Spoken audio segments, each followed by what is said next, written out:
morning, everybody. Welcome to episode 1 of 2 here on this Wednesday, August the 21st. We are now officially under the 7-week mark until the start of the NBA season, which means we still got a lot of time left. But also, we're in countdown mode. And today, because the Yahoo board still has not changed, it's giving us an opportunity to talk about picks 76 through 100. And I realize that presenting this as a Yahoo-specific show is incorrect. I also realize I'm wearing the same shirt I wore yesterday. Doesn't matter. Ignore that. I'm a disgusting individual. What's really happening here is it doesn't matter where these guys end up. What we're doing on these shows is providing insight on really how I feel about the players involved. And I'll tell you where I think they ought to be as we go through them. So don't worry so much about the fact that this is 76 through 100. Worry about the names we're going to talk about. And then if they get readjusted, we already know how we feel about them. Welcome to Old Man Squad Fantasy Basketball. I'm Dan Vespers. Follow me on Twitter at Dan Vespers. Follow at Old Man Squad on Twitter. That is the network feed. We've got a brand new show actually launching in a couple of hours on the Old Man Squad feed. That's Between Two Dans. Adam King told us about it on Monday here on this show. Today, Adam will be with Dan Titus and Dan Palio. That's going to be a lot of fun, and it's actually going to be available on our YouTube page as well. So that's going to be both a video and audio show that's launching at Old Man Squad. Follow that. It'll follow you back. Also, please, please, please continue to hit that like button. Many of you are beginning to do this. It's extremely helpful. I know it feels like a small thing, but it's not. I promise you, it's a big thing. It helps our growth immeasurably. When we have a show that gets, 60 to 100 likes on it, more people just find that one. And I know we're not the big fish in the pond, but it builds like a snowball rolling downhill. All right. Let's get into the analysis of the day. Again, we are breaking down Yahoo pre-ranks 76 through 100.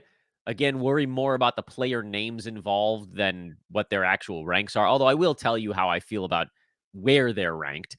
And as per the request on Monday's show, I'm going to highlight the player as we're talking about them so you guys know where we're at. And then people can kind of fast forward or whatever as we move our way through. First one today is Austin Reaves. He's pick number 76 on the Yahoo board, or pre-rank, I should say, 76 on the Yahoo board. Again, another one that's a little bit confusing. Reaves was solid last year at number 88, but his job doesn't look like it's about to change anytime soon. He was also extraordinarily consistent throughout the year. He was like 92 in the first half and 83 in the second half, which is effectively the same thing. He was at 16.5 points in the second half of the year, 4 boards, 6 assists, 1.3 combined defensive stats, good percentages, 2 3-pointers. I mean, maybe he gets a little bit better year over year, but I wouldn't expect a massive change for him. So this is a spot that's fine, but not great. Reaves is likely to be just behind this mark on the per game side. He was extraordinarily durable last year, played in all 82 games. So if you're looking totals ranks, then he beat this mark. Per game rank, he settled in right behind it. Don't be all that surprised if the same thing happens again. I think that's as much as we need to do on Reaves. Next name on the list is Brook Lopez, who got off to a great start last year and then fell on his face as the season went on. He finished at number 45, which is obviously well ahead of this pre-rank of 77. But Brook Lopez was a tale of two cities. Second city was after Doc Rivers took over. Brook was number 92. And it wasn't because his minutes changed all that much. It was that his role changed. He didn't block as many shots. I think the scoring was a tiny bit lower over those last 2 months. Yeah, down from like 13 to 11. Basically, it was the loss of 0.6.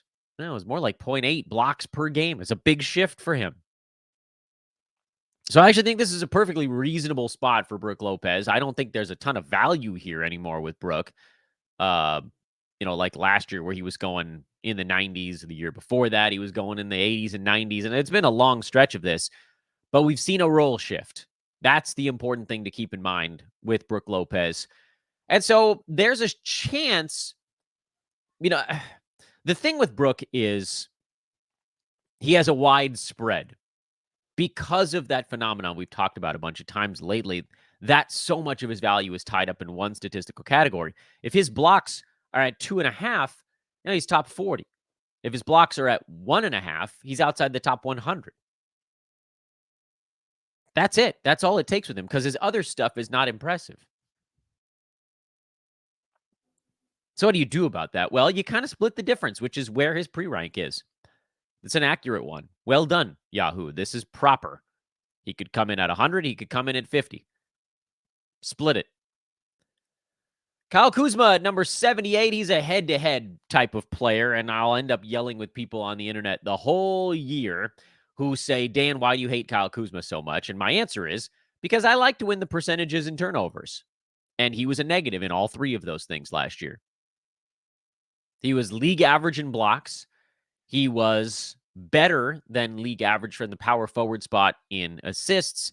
He was pretty much right on power forward average in rebounds, and he was better than most power forwards in scoring by a bunch and threes by a little. And everybody loves scoring, and everybody loves the counting stats, which for Kuzma, points and threes and boards and assists, 22, 2, 6.5, and 4. Like these are decent numbers. But his other stuff is lackluster. And so in a 9-cat roto format, Kuzma makes no sense. He was number 114 last year. He's on a team that's very bad and will continue to be bad. And so, the last dozen games of his season are in jeopardy. If he's hurt at any point before that, similar to the Larry Markkanen situation, but with Markkanen, he's getting drafted near 40 and his per game is usually around 15 these days. For Kuzma, it's kind of the flip. He's getting drafted earlier. And again, the explanation as to why he's here is not because Yahoo screwed up the board in some way. It's because his value in 8-cat and points leagues is much higher.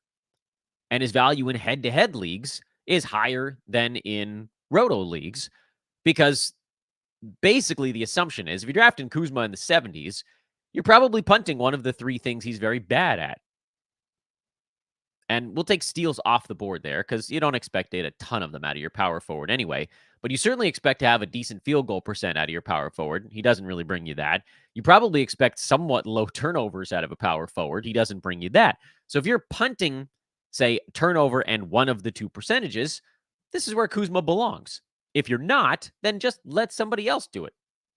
Easy description, easy solve. Jrue Holiday at 79 is a bit of a surprise. I thought that you'd see him fall farther. Jrue was number 75 last year, but it was a really boring and I think kind of frustrating 75. He only played in 69 games. The Celtics rested him down the stretch, as they did with basically all of their dudes. And the same thing's going to happen again coming off a title run. His numbers were not impressive. 12.5 points, 5.5 boards, 5 assists. Just under a steal, 0.8 blocks, 2 3-pointers, decent percentages. He was pretty much the definition of league average everywhere, slightly below in points and slightly above in assists. And yes, you got a decent block number out of your point guard, and you got an okay rebound number out of your point guard. But, you got sort of a low impact free throw out of your point guard, whatever. Like it balances out, and that's why he was number 75. Maybe there's a little bit more on the per game side with no Porzingis for 3 months.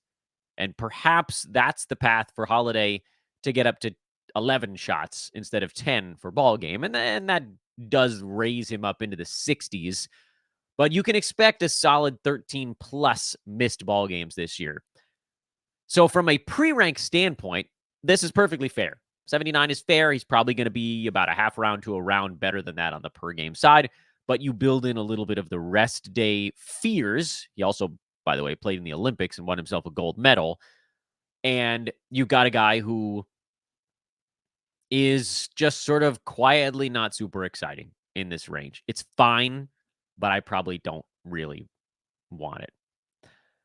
Jabari Smith Jr. at pick 80 is also one that's relatively fair. He was number 87 last year. You expect very small incremental gains for young players. And for him, the gain you're probably looking for is to go from 45% shooting to, say, 46. And it's funny because that's really all it would take. We're on Jabari Smith. I got to remember to highlight the right player on the screen for folks that are watching. That's all it would take. Second half last year, he shot 44%, and he dropped a round. So again, like every percentage point for Jabari Smith Jr. in this range is about a round of value. That's how kind of silly it is here, but it's true. And so if you're drafting him here, you're banking on him maybe taking the world's smallest step forward. Again, I don't think there's a lot of upside built into this one. There's a little bit because, hey, what if he gets a bunch better? He's young. He could conceivably get better at a slightly faster clip, and maybe he increases his role with the team from 11 shots per game to 12 and a half or 13. I don't expect that to happen, but there's like a 10% chance that it does. And so that's the built-in upside of Jabari Smith Jr. The downside is, what if he shoots 44% for the year? What if Amen Thompson takes some of his stuff? What if a healthy Tari Eason takes some of his cheese? What if the Rockets don't feel like he needs to do any more than he's doing and just replicates what he was? Not exciting enough for me. All that to say, these first 5 picks in this crop of 25 are not my favorite, but they all have reasons to be where they are. Reaves' durability was good. That's why he's where he is. Brook Lopez has that wide swath that he could end up. Kuzma, 8-cat points league guy. Holiday, he'll be right around this number. Jabari Smith Jr. will be right around this number. None of these guys is going to break your team. They're just not the value hunting guys that I would normally attack. So call it basically 5 this makes senses. Let's move along to the next group of 5. Tobias Harris at 81. You guys know he's one of my favorite picks on the board. I don't care how bad he was late last year. I don't care how much Philly hated him last year. None of this means anything to me. Tobias Harris is a pillar, I say, a pillar of consistency. He, in his darkest hour last year, was still like number 60 for a couple of months. And that was when he couldn't shoot. His field goal percent went down to 44.5, and his free throw dipped to 81.5. That's a worst case scenario. You're able to, and there's almost no way. I can't imagine Tobias stays at number 81, but also he's super boring. So maybe he does. You're drafting Tobias Harris here at 81. A solid round and a half, basically lower than what I envision as the worst per game outcome for him. He is one of the easiest yeses that I've ever given, especially at this range. I think Tobias Harris has a legitimate shot to be a top 40 fantasy player this year. Legitimate shot. And I think a safe estimate on him is to replicate top 50. So I would draft him a good round earlier and still have value. A round and a half earlier, you start to cut off a little bit of it, but it's still a value. He is, again, in my mind, one of the easiest calls in fantasy sports this year. He's like, you can't say anybody's a lock because then something horrible happens, but he's close. Josh Giddey at 82, talked a little bit about him in the mock recap late last week. And obviously you're comparing Giddey not to what he did with OKC this most recent season, but more to the previous one where he was number 112 in 9 category leagues. He's improved his foul shooting. We think it was better this last year, up from 73 to around 80. I don't know if that sticks, but if it does, then this is an extraordinarily fair place to draft Josh Giddey. Like if you had punted free throws 2 years ago, he moves just inside the top 100. And there's an expectation that he's going to kind of be the point guard for the Chicago Bulls. So probably does somewhat similar to what he did 2 years ago with OKC, which is 14-ish shots per ball game, 16, 8, and 6. And then again, you hope that the free throw percent is fixed.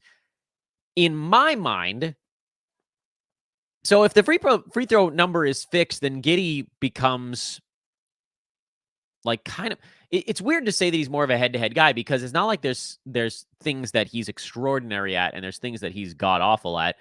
He's more of the like there are things that he's good at and there are things that he's poor at. It's not that polar pushing that you see with some guys where you say, oh, like Cam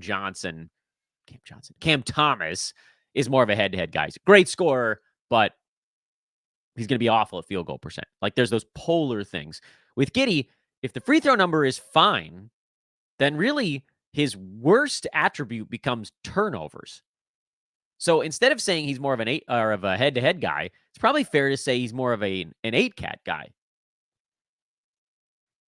Because guys in this range that were ranked, again, we're talking 112 2 years ago on just straight math, those guys typically are not that awful at turnovers. Like the guys in the 100 to 130 range are generally lower turnover dudes in the 1 to 2 situation. So if you punted turnovers 2 years ago, Josh Giddey was number 72.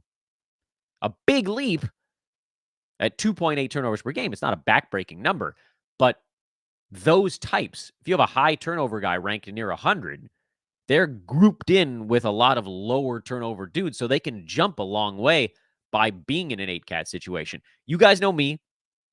I think being competitive in turnovers is actually very important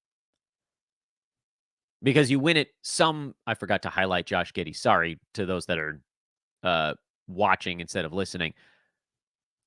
I think being even remotely competitive in turnovers is a big advantage, no matter what format you're in, especially roto, but also head-to-head.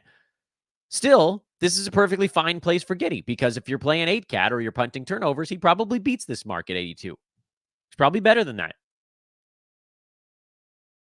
If turnovers matter to your team, you probably don't want him here.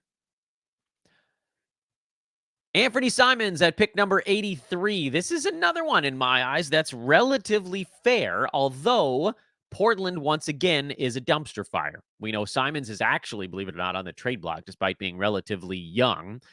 He is a true head-to-head type. He is a punt field goal, punt turnover, punt defensive stats kind of dude, particularly steals, because out of your guard, you expect more than half a steal per ball game. But he is god-awful at steals. He's god-awful at field goal percent. He's pretty bad at turnovers as well. But again, 8-cat, he's probably better than this draft position. But he's your head-to-head guy because he's going to be really good at points and threes and free throws. So he has these big 3, and he has a huge negative 2 or 3 also.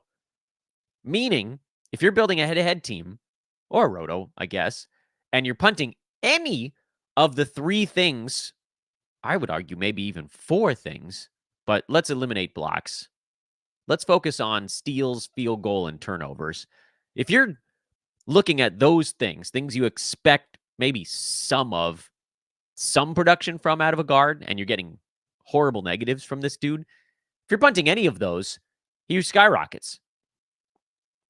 Punt field goal percent, which again, and talking to Adam Stock, there's a lot of guards that are punt field goal percent, so it's a little bit misleading to say he jumps to number 54, but he did jump to number 54 if you're straight punting field goal percent. If you're punting steals, which I actually think is the one that makes more sense with Simons, he jumps to 65, but it's better than that because, you're lumped in with a bunch of big men who have terrible steals numbers that are also jumping way up the board. The fact that a guard here is flying up the board makes him actually, it makes more sense. And in fact, if you're trying to sort this, just remove the forwards and centers and look at guards only. How do we do that? There we go.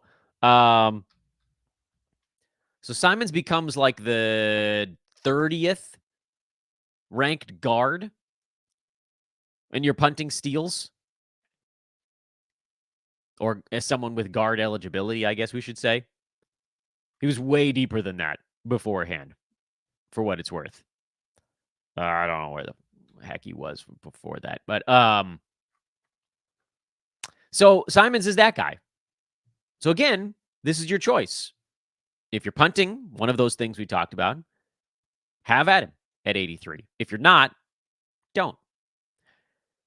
Terry Rozier at 84 is one that actually makes me a little bit more nervous. This is one of the first ones, I think, in this chunk of players that I think is really just not a good pick, kind of no matter what you're doing. Rozier was number 55 over the entirety of last season. He was number 65 with the Heat, but a lot of that was with Tyler Hero out. When the hell did Hero even play? Minimally down the stretch. Rozier's job is going to shrink. He's going to pivot back towards the edge of the top 100, which again, I guess at 84, it's not that big of a drop off. And he does, to Rozier's credit, have a slightly more fantasy friendly game than Hero does because of the steals. But I don't think he's getting 16 shots a game, which is what he had the last month of the season when Hero was mostly out. It's probably more illuminating to look at Rozier's game by game from this past year and just try to figure out, okay, well, how did the pieces fit when Hero was in and Jimmy was in and Bam was in? Because overall with the Heat, he took 14.5 shots per game, which is usable. He ended up with 16 points, a steal, 4 boards, 4.5 assists, and 2 3-pointers. That's probably around where he's getting drafted. But again, a lot of that was so Tyler Hero. If you can try to localize it, you're probably looking at someone who's more in the, I would think, 13 to 17 range as opposed to the 16 to 19 range in scoring. Shots per game is going to be more like 10 to 13 instead of 15, even 14 you could push up to. So a lot of stuff with him, in my eyes, takes small steps backwards from where he was during his Miami tenure, which again was like kind of 65, 70 range those last 2 months.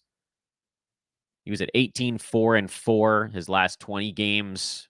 A little bit worse than that overall. I mean, I guess 84 is not nuts. Let me run a retraction. 84 is fine. He probably sits in the 90s. But if Butler goes down for a month or if Hero goes down for a month or whatever, then he's a top 50 guy again. So I guess it makes sense. All right, I'm fine with it. We probably need to pick up the pace a little bit here. Bradley Beal at 85. Big fan of this one. Beal was great down the stretch, and I don't know if people realized it. He was number 31 the last 2 months last year on 18, 4.5, and 6 with 1.9 defensive stats, 2.3 threes, and he shot 54 and 89 were the shooting percentages. The 54 probably comes down, although Beal is a 50% range field goal dude. So put him alongside 2 of the best offensive players in basketball. It shouldn't be that surprising that his efficiency stayed good. But even if you peel the field goal percent down from 54 to like 51, he's still a top 50 dude. And I think that continues. So, a lot of the fear with Beal was health, but most of his health stuff this last year came during the first half of the season. Missed a lot of time early and then played like 38 of the team's final 41 games or something like that. So health-wise, once he got healthy, he was pretty good, and he was a top 50 range dude. I'll take that guy in the 80s. Yes, thank you very much. Bogdan Bogdanovic at 86. He's another guy that I'm a little surprised at how low he's going right now. He was number 76 during the second half of this last season, got off to a really strong start, right around 50 range, but it was because his steals, he was way over his skis in steals. Those finally came down, and then he leveled off in the 70s, which I think is fairly repeatable. They got rid of DeJounte Murray. They didn't really bring in any usage dudes per se. Yes, Jalen Johnson's going to do more. Some of the young guys are going to do more. But Bogdan averaged 14 shots a game last year. There was a stretch in there where Trey Young was out where he took more than that. I'm trying to figure out exactly when that window was. The hell was Trey Young out? Trey, what games did you miss last year? Can you inform me? I guess Bogdan didn't change his role all that much. Anyway, he strikes me as a 75 range dude. And it looks like you can get him in the 80s. Maybe he slips into the 90s. And in that case, I'm pretty good with it. Coby White at 87. Coby White is, and I mean, we just did a Bulls breakdown over the weekend. I'm avoiding the Bulls guards like the plague. And this has nothing to do with fantasy game or whatever. This is all about this. It's not whether I believe in a player or not. This is entirely about the fact that I just don't trust that any of the Bulls guards are going to get to do enough to put up good numbers all season long. And, it's worth noting that with White in particular, his fantasy value is so heavily tied up in points and assists and threes that if his usage takes any kind of hit, he falls off a cliff. It's why I faded him last year. Ultimately, that was an L because Zach LaVine went down 15 games into the year and White took all of that juice. But if LaVine is back and it looks like Lonzo is going to play this year and they traded for Josh Giddey, that's a logjam. That's a logjam extraordinaire. So I just want nothing to do with Coby White. I think it's too dangerous. Maybe they move LaVine. Maybe they move Vooch. Maybe they clear out the runway here. And if they do, then this ends up being a reasonable play. But his fantasy game is not great, weirdly. Like, he needs to be taking freaking 20 shots a game and go on a serious heater. That's how he gets going. But it always levels off eventually. He's not that different, frankly, from Anfernee Simons. Not as many three-pointers, better assist numbers, but both of those guys are a wreck in defensive stats and field goal percent. But I'll say this, even if you're punting those things, I still wouldn't trust Coby White because we just don't know his role. We don't know how much everybody's going to get. Deandre Ayton at 88 is very much tempting enough for me. Ayton last year was number 40 per game. He only played in 55 games, and unfortunately, that probably happens again because, Blazers are bad. But 55 games got Ayton to number 86 by totals. So basically, he's right on his totals rank from last year. If you're in a games cap format, this is a no-brainer, absolutely do it every time type of play. If you're in head-to-head, I still think it's worthwhile because let's say he plays 58 or 59 games, he beats this ADP by 2 rounds. If he plays 65 games in a magical universe where he gets to 65 games, he smashes this ADP by probably about 30 slots, maybe more. If he gets to 68 games, he beats this ADP by 40 slots. You're kind of drafting someone at their totals floor. So I'm into Ayton here. I'm guessing he moves up the board during the next Yahoo realignment, but we'll see. Jonathan Kuminga at 89. You guys know I'm not a big fan of Kuminga's fantasy game. He's mostly points and field goal percent, and in my eyes, you kind of need to do a little more. Something else is my feeling there. But at this price, why the hell not? He was number 91 the second half last year on 19 points with 54% shooting. The rest of his stuff was basically league average or worse. I'm not kidding. Points and field goal percent were his only positive attributes the second half last year, but they were positive enough that it put him right on this draft slot. He was number 91. Here's his pre-rank of 89. That's the same. So, yeah, I'm fine with Kuminga here. I think this is perfectly fair. And if he gets better, if he plays 32 minutes and gets an extra shot, well, then he beats it. So I'm fine with this one. Herb Jones at number 90 makes me very nervous. Herb was great last year. He was number 44 during the second half of the season because he's incredibly efficient and his defensive stats are always going to be outstanding. He's frankly the second coming of the Phoenix Mikal Bridges. But this team just brought in DeJounte Murray. So how do the minutes fall? Is it going to be Herb still getting 32? Are his minutes going to fall to 28 or 29? Because what do we do with Trey Murphy, who had 31 minutes a game last year? Also, basically what happened here is they sent out Dyson Daniels, guard wing type. They brought in DeJounte Murray, guard wing type. They sent out someone who was playing, 16, 17 minutes a game when the team was healthy, and they brought in someone who's going to play 34. So 17 minutes got to go someplace. And I know Larry Nance was in the mix as well, but he's a center. You can't just, I mean, I guess you could drop those minutes on these. It's an okay shot to take when you think about the guys that are still on the board here after 90. But Herb Jones is very much a, kind of a one-trick pony with the big steals and then average to slightly sub-average in pretty much everything else. Sub-average in points, boards, assists, blocks, big win in steals, small wins in the percentages and turnovers. It's hard to see his number of shots getting lower, but I guess it's possible. I'm mostly fading the Pelicans this year. I just think they have too many bodies. I guess at 90, I'll leave it at this. At 90, you're probably okay. Even if Herb falls off a cliff, he was again hovering in the 40s last year, so he can probably get to this mark. So I'll say I'm fine with it. I just, again, I'm hunting guys that I think have a chance to raise up the board, and I don't know that he does. All right, let's get into the last 10 here. Clint Capela at 91. Not that far off from where he was last year. Second half, he was number 125, though, and I do feel like his role continues to shrink. So I'm probably not doing the Clint Capela thing. He might get to this mark. I just, the Hawks are arrow could go in either direction kind of team, and they're definitely trying to move him again. I would say just save yourself the headache. Even if he feels somewhat safe, there are better choices.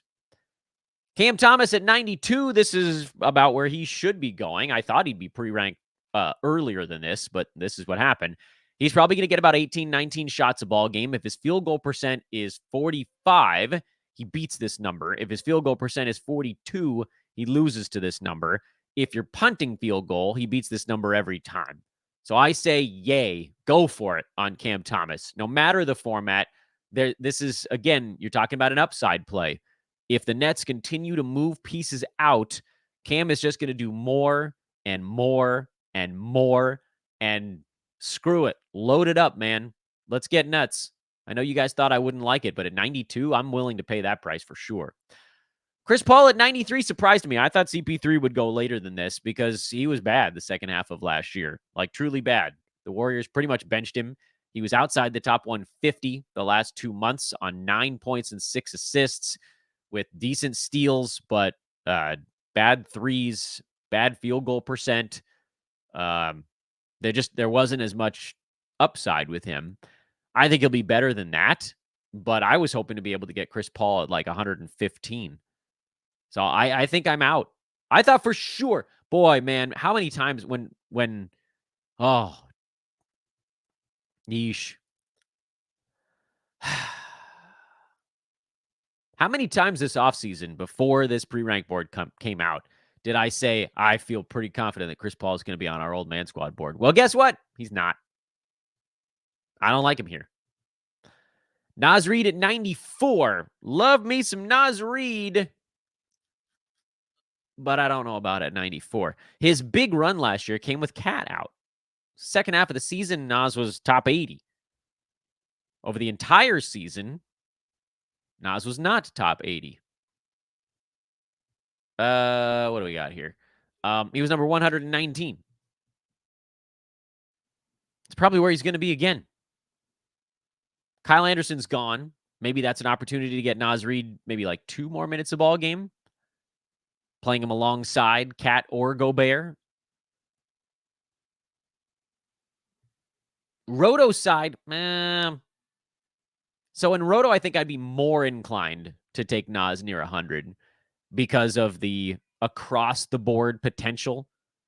Because 2-3 more minutes probably does get him inside the top 100. A little more roll gets him inside the top 100. What was he the last 3 months? Yeah, still 120. When did Cat go down? Last 2 months? Yeah, that's where he was 86. So I got the number right now. Mostly because his percentages were not good. That was 27.5 minutes a game with mostly no Karl Anthony Towns. I think this is too early on Naz.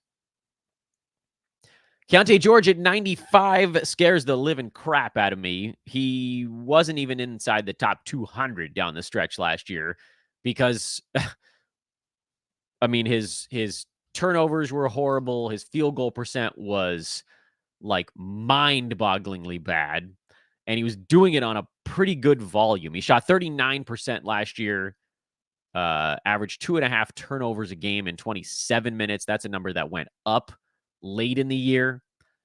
And in all likelihood, he's going to take a step forward, but I don't think they're just going to turn the team over to him, at least not early in the season, because they still have Colin Sexton floating around, Jordan Clarkson floating around. If you're punting field goal percent, obviously he increases in value quite a bit. You're going to get points and assists out of him, but he's also not a good defensive stats dude. I just think the bad outweighs the good. And you could say, oh, Danny's more of a head-to-head league type, I guess, but you kind of have to be punting a few things. And if I'm going to give somebody the, hey, you're good enough for a head-to-head, I think I need them to be good enough with only punting one. And when they turn the team over to Keyonte George, which they probably will halfway, 4 months into the season, whatever, and he gets that extra stuff as guys shut down, yeah, sure, he might start to beat this number. But you guys also know my strategy is generally not to just squat on dudes for half a year, especially if they're tanking things. So, nay, I say. Isaiah Hartenstein at 96. I like this one a lot. Josh took him. We talked about that on our show Friday of last week. Josh Lloyd took him in the mid rounds. If he falls to 96, he's a freaking no-brainer. He's top 75 in about 24, 25 minutes a ball game. So anything beyond that, which, by the way, I think 25 minutes is about what I expect him to play. Anything above that, let's say Chet Holmgren has to miss a week. He played every damn game last year. Odds that happens again? Not great. I don't think Chet's going to be beat up and gone for half the year, but Hartenstein's awesome. He'll probably get more offensively, but he's going to rebound. He can pass. He steals. He blocks. Field goal percent is great. He doesn't kill you at the foul line. Love Hartenstein in this range. Great pick here. Trey Murphy III at number 97. Trey Murphy was awesome last year. I am worried about what DeJounte Murray is going to do to his overall usage.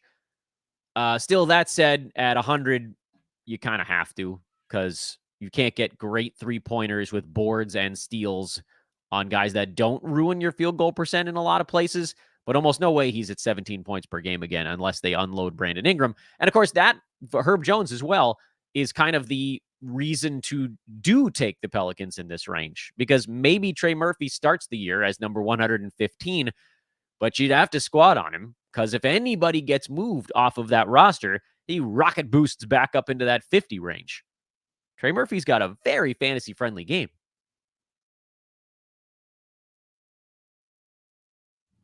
$65, $70 range for sure if they trade somebody. But again, it might start the year behind this mark, so you'd have to be ready for that.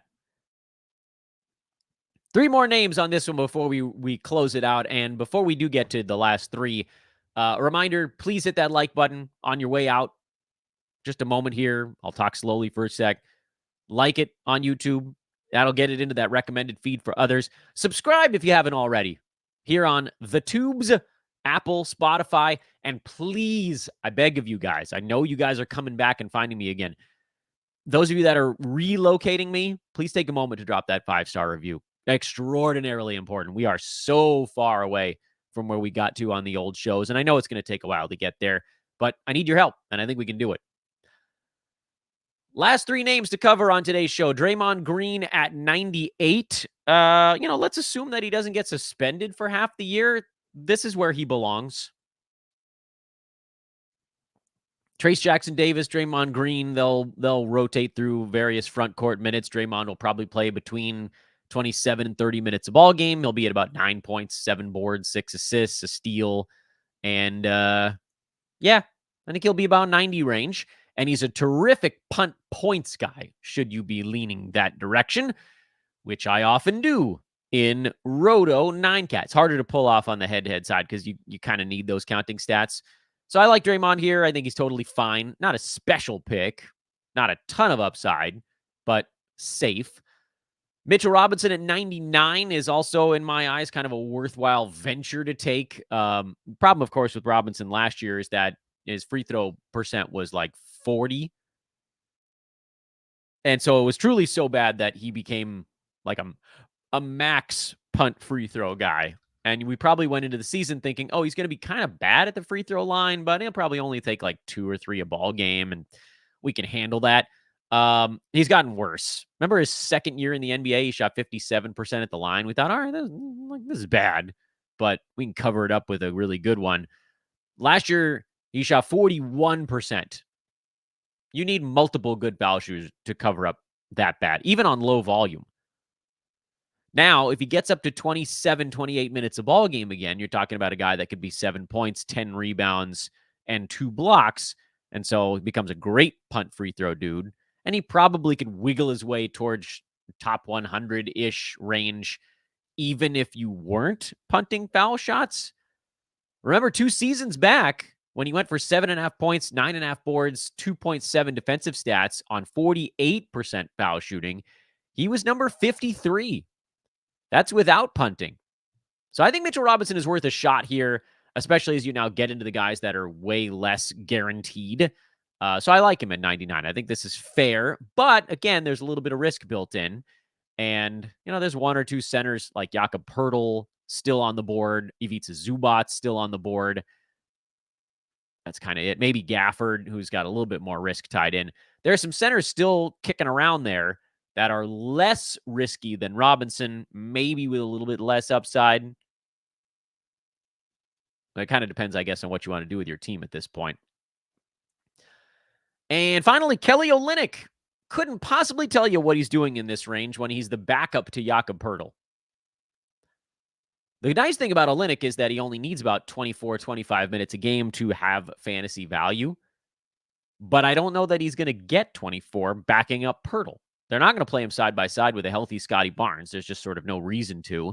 So you're probably looking at a 20, 21, 22 minute a game Kelly Olynyk, and that's an outside the top 125 rank Kelly Olynyk.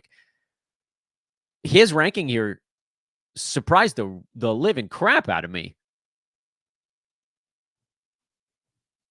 He's not a guy that the general public usually wants to go all that high on. Not that 100 is all that high, but I would have thought he'd be back in the take a shot range, and he's still in there's 10 to 15 good players left on the board range. So, nope. And that is that. Wanted to make sure that message wasn't of critical importance.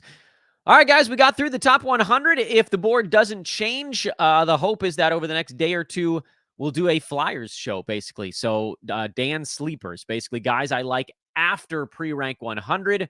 We'll go flying through them at a pretty good clip because a lot of them are going to be kind of, what are we even doing here? The front end of that, like the guys between 100 and 120, obviously guys will be much more confident in. Those guys are not sleepers because that's still the 10th round, 9th and 10th round. And then we'll take a little bit more time beyond that. So that's coming up over the next couple of days. Later on today, we'll be chatting with Jacob Dunn. Points League targets on these initial boards. Trying to do one Points League show every few weeks because you asked for it. And then tomorrow, Yahoo mocks open. Or at least that's the what we've been told. And if that's happening, you know damn well we're doing at least one, maybe 2, maybe 1 million mocks. We're also going to be talking to Karan Talwar. Why don't I keep messing up his last name? Talwar. I keep screwing that up. He's of Swish Scribe. He and I have been in some roto leagues together over the years. He'll be coming up on tomorrow's show as well. We'll get some of his thoughts on the Josh Lloyd mock. I believe he was the 12th pick in that. So how to build a team when drafting on the turn. That should be a really fun one also. Thanks for watching. Thanks for listening. Like, rate, subscribe, follow on Twitter at Dan Vespers and at Old Man Squad. And we'll be back with you again with our second episode today a little bit later on in the afternoon. I am Dan. This is Old Man Squad. We'll see you guys in a bit.